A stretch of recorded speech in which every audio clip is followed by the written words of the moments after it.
Hello, Internet. I am Pastor Recoil, and welcome to my parish. Today is the fourth Sunday after Pentecost, and we're going to talk about it.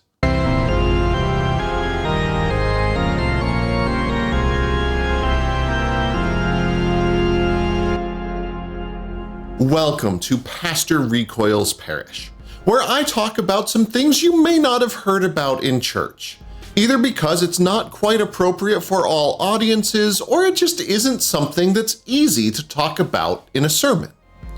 The readings for the fourth Sunday after Pentecost are Genesis 21, 8 through 21, Psalm 86, 1 through 10 and 16 and 17, Romans 6, 1b through 11, and Matthew 10, 24 through 39.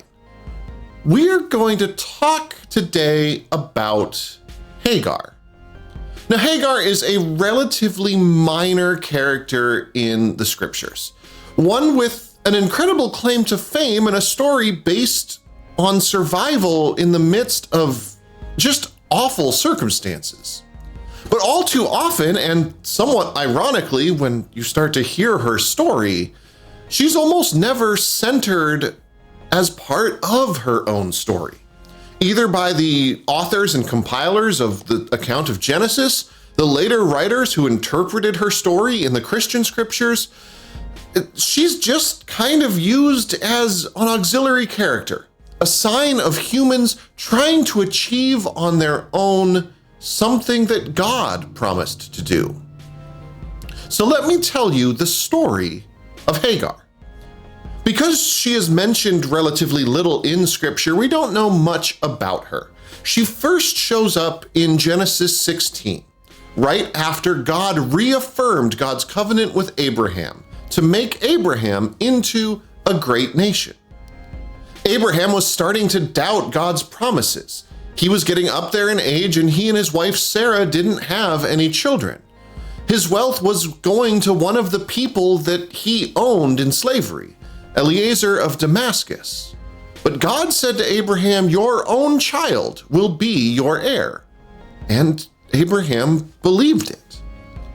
But then, after some ancient West Asian covenantal pageantry in the second half of Genesis 15, the very next chapter starts out with, "Now Sarai, Abram's wife, bore him no children, but she had an Egyptian slave whose name was Hagar, and Sarai said to Abram, 'You see that the Lord has prevented me from bearing children. Go into my slave. It may be that I shall obtain children by her.'" By the way, Abram and Sarai are the same as Abraham and Sarah. They get their names changed in a couple chapters as a reaffirmation of God's covenant to Abraham, that Abraham will be the beginning of a great nation. So back to the story. What Sarah proposes is about the worst way to say, have sex of dubious consent with this person that you own and get her pregnant on my behalf. See, at this point, Hagar is likely between 13 and 17, given the word in Hebrew that's used to describe her, and Abraham is 85 or 86. Hagar was an Egyptian from a different people from Abraham and Sarah, who were from modern-day Iraq, and she was likely someone that Abraham had either purchased or been gifted on one of his trips to Egypt. She almost certainly had no choice in going with Abraham or not. And she had served as Sarah's handmaid, but now, all of a sudden, it is forced into a sick kind of surrogacy. When the inevitable happened and Hagar became pregnant, Genesis 16:4 says she looked with contempt on her mistress. Now, historically, this has been read by mostly menfolk as Hagar putting on airs or otherwise thinking herself better than Sarah because she conceived while Sarah couldn't. But as more women and otherwise non-male persons have been doing biblical scholarship, Hagar's perspective has been taken more seriously. She probably looked on Sarah with contempt because of the situation she found herself in, forever bound to her abusers because of this pregnancy that she didn't want. And so she resented her owner for her situation. But Sarah doesn't take kindly to this, and probably out of a perverse sense of jealousy, she complains to her husband, who tells her to do what she pleases to her young, pregnant slave. Sarah then dealt harshly with her, which is a Hebrew euphemism for beat the ever-loving shit out of her. And Hagar rightly ran away from Sarah's brutality. Then, as Hagar is in the wilderness beside a spring, pregnant and alone, God shows up and says, "Hagar, slave of Sarai, where have you come from and where are you going?" "I'm running away," she says. And then, in what is today absolutely awful advice, but, well, is still awful advice in ancient times, but might be slightly less awful back then, but it's admittedly a bad look for the God of Israel, God asks Hagar to return to Sarah, but also includes a promise. "I will so greatly multiply your offspring that they cannot be counted for multitude."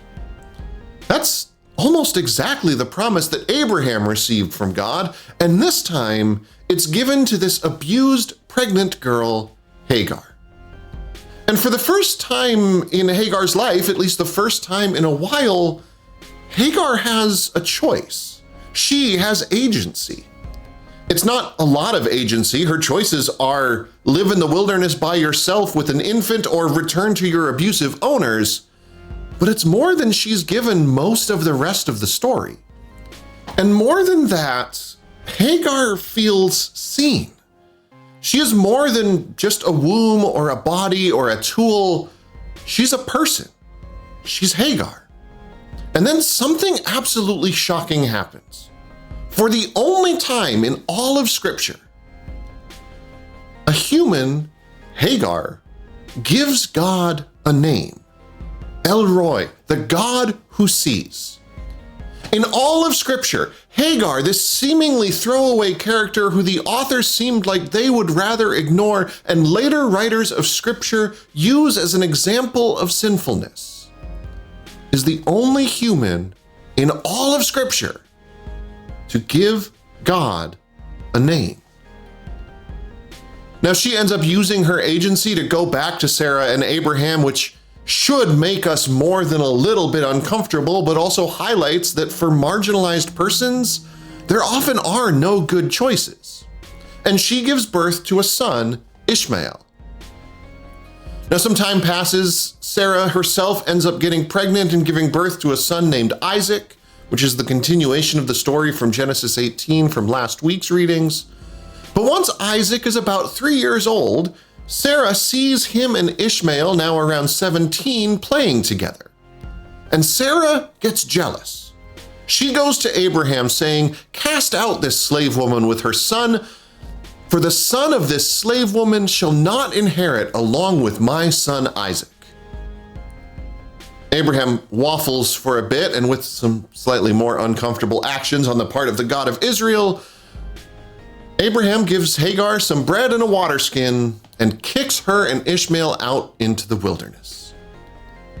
And yet, while they were out there, God sees Hagar again.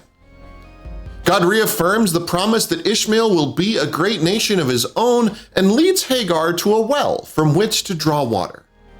They end up thriving out in the wilderness, largely because of Ishmael's expertise with the bow, and their story, according to Hebrew scriptures, ends with Hagar finding Ishmael a wife from among her people, the Egyptians. There's a lot there in Hagar's story. But the most important is that despite the attempts of innumerable writers over the centuries, Hagar and those like her are the ones whom God sees. Oppressed and abused people throughout history have found hope in God's seeing them, even while they were oppressed and abused by people who had the same scriptures recording Hagar's story, and yet they refused to see her in the ones they mistreated. Even today, one of the great failures of Christianity is to willfully not see modern-day Hagars. We choose not to see Hagar in refugees fleeing their own personal nightmares. We choose not to see Hagar in the survivors of sexual exploitation. We choose not to see Hagar in the plight of enslaved people. We choose not to see Hagar when poverty and economic exploitation leaves people to choose between two horrifying options. This is our willful failure, our choice to not see. But God does see them. God sees their humanity, and through the incarnation of Jesus and his suffering on the cross, God throws God's lot in with them, the oppressed, the abused, and exploited of the world. So if it's not enough to see our world's Hagars for their own sake, and that really should be enough, remember that in choosing not to see them, we're also choosing not to see Jesus suffering alongside them, crying out for salvation with them, and demanding to be seen by the ones who bear Christ's name. So if you want to see more content like this, check out the links to my right, or click the logo below my face to subscribe so you'll know when my next video comes out. Thank you for watching, and take the time this week to love your neighbor as yourself, especially if you don't like them all that much.